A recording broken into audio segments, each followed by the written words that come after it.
Hello and welcome to my review for Blackwater Abyss, the long-awaited sequel to Blackwater from 2007. I don't know why it took 13 years to make a follow-up. You would have to ask director Andrew Traucki, who returns for this. He had a co-director the first time around, but I believe this time he's standing on his own 2 feet, so good for him. The two films are completely unrelated, completely different plots. There's no returning characters from the first movie. The only things that are the same are the fact that both films have killer crocodiles or alligators, and they both take place in the Northern Territories in Australia. I've actually got my Australia t-shirt on today. I don't know if you can read, but that does say Australia. There should really be a crocodile there, shouldn't they? That'd be perfect for this review, but sadly it's just a tuna fish instead.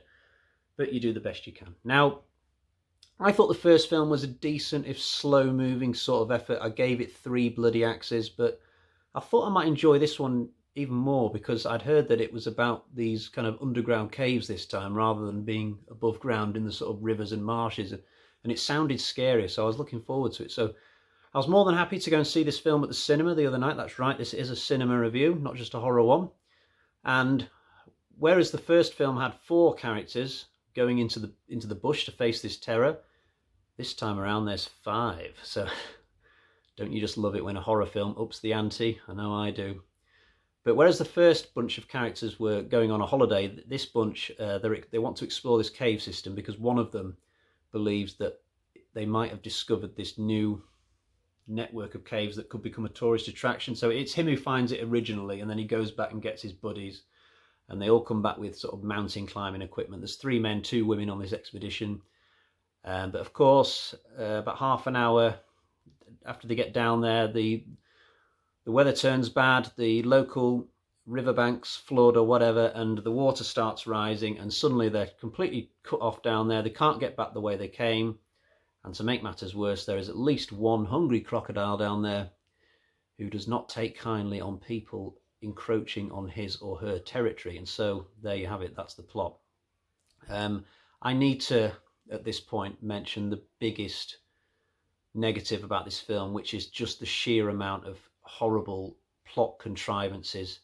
And I think it's best actually to start near the end and work my way back, because there's this one that's sort of 10 minutes from the end, and I can't even mention it because it would give away the finale, and you might not have seen the movie, but it's designed to sort of get the film from its middle section to the end part, but it's just the worst twist ever, and I really wish I could talk about it, really do, but it's terrible. Earlier on, kind of like halfway through the film, there's this other really bad plot contrivance, and this one I will talk about because it's early enough that it won't spoil the movie for you. So all these characters are basically sat around in this cave, and they don't know what to do, and then one of them, with this flashlight, after a while, he kind of walks 4 yards to the left and goes, "Oh, hey guys, I think I found a way out over here." And I'm thinking, seriously? You just found a passageway now when you've just been trapped for like ages? I mean, if I was trapped in a cave, the first thing I would do is, with my flashlight, is explore every inch of the room I was in to make sure there's no crevices or ways out. You wouldn't just sit there for like half an hour and then decide to look for ways out. It's just ridiculous. Just really, really bad writing. And earlier on, if you go back to the initial journey to the caves, there's a lot of kind of slackness among the group. You know, they don't check the weather reports. At least one of them has never even gone climbing with all this kind of equipment before. He puts it on the wrong way round just as he's about to go down, and his buddy kind of laughs at him. And then there's this whole thing where they don't leave somebody up top just in case something goes wrong. You would think that if you have to go down into this shaft to get into these caves, and there's just one rope, I mean, if that rope gets cut or falls, then you're screwed. You're down there, there's no phone signal, you're miles from anywhere. Why wouldn't you leave one person up top and say, right, okay, if we're not back in a couple of hours, you can go and get help, whatever. But no, they don't do that. To be fair, in one of my favourite horror films of all time, The Descent, they do the exact same thing, which is kind of annoying. But in that film, one of the main characters, Juno, kind of deliberately orchestrated the situation in that way, just to kind of give the whole expedition more of a daredevil feel. But whereas in this film, I don't think that's the intention. I think they're just really, really bad at health and safety. So throughout this film, there's lots of little niggles and contrivances and illogical developments where you just think, oh no, that's just no good. And it's usually when the writer's trying to transition from one scene to another or one act to another. It just needed to be so much more tighter in terms of the script writing. But I'm probably making it sound like it's a really bad film and I'm ripping into it. That's probably the only complaint I have. There's a lot of good things about the film. And the characters themselves, I said they were slack at health and safety. It doesn't mean that they're bad characters. I really enjoyed them for the most part. A lot of them are funny. They all get a good amount of screen time. They're all well written. There's not a single character where you think, oh, that was just a lightly sketched bit of cannon fodder who never really had much to do. They all get a lot to do. And they bring baggage with them from their kind of normal life into the caves that has to air once the claustrophobia sets in and they all realise that they're probably going to die. So there's that extra layer of conflict. That it's not just the crocodiles. There's tension between themselves over certain things that has to come out. So it's good that the film's got that. Special effects are very good. Whenever there's a crocodile attacked, it looks really good. There's nothing that looks low budget about it. It's really good. I think the effects have improved since the first film.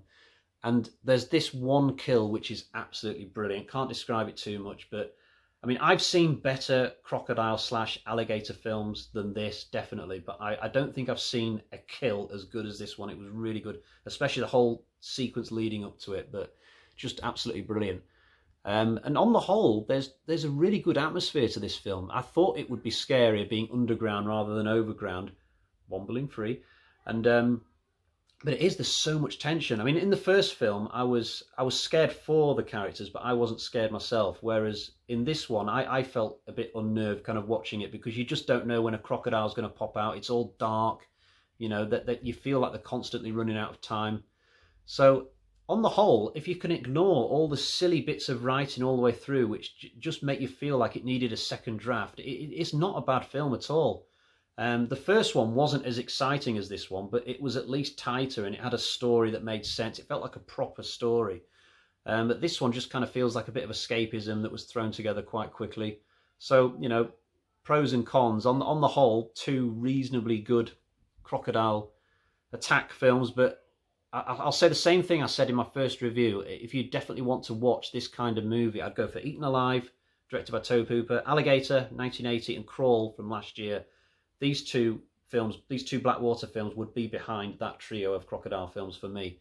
So let's get my bag of terror out and find out what kind of score we've got here.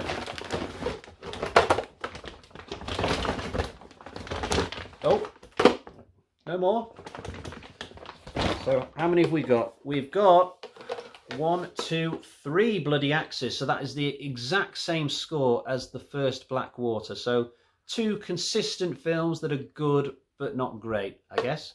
I never know what's going to be in the bag of terror, by the way. I just kind of project my thoughts about the movie and the bag of terror just fills itself and then I get to see. And it never lets me down because it always produces the amount of axes that roughly I would have given it. So thank you, bag of terror. I don't think there will be any more Blackwater films, so I think this will be the end of my reviews for this series, unless Mr. Chalky's got something else up his sleeve for the future.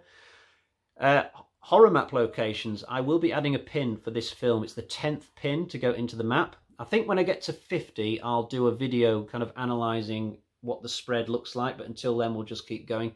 I will add a clip showing me adding that pin just after I say goodbye here.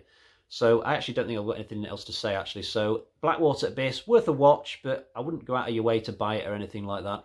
So until next time, I will see you. Cheerio.